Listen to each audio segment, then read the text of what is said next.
Hi friends, இன்னைக்கு நம்ம கிச்சன்ல ஸ்குவிட் மசாலா தான் பார்க்க போறோம். வாங்க இதை எப்படி பண்றது வீடியோக்குள்ள போலாம்.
நம்ம ஸ்குவிட் மசாலா இப்போது சிம்பிளான முறையில் ரெடி ஆகிடுச்சு.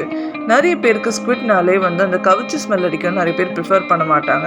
பட் ஐம் ஷுர் இந்த மாதிரி நீங்கள் ட்ரை பண்ணி பாருங்கள், கண்டிப்பாக உங்களுக்கு அந்த ஸ்மெல் தெரியாது அண்ட் மீண்டும் மீண்டும் விரும்பி இதை சமைச்சு சாப்பிடுவீங்க. இந்த வீடியோ உங்களுக்கு பிடிச்சிருந்தா கீழே லைக் பட்டனை ப்ரெஸ் பண்ணுங்கள், ஃப்ரெண்ட்ஸ் ஃபேமிலியோட ஷேர் பண்ணுங்கள் அண்ட் முக்கியமாக என் சேனலை சப்ஸ்கிரைப் பண்ணுங்கள்.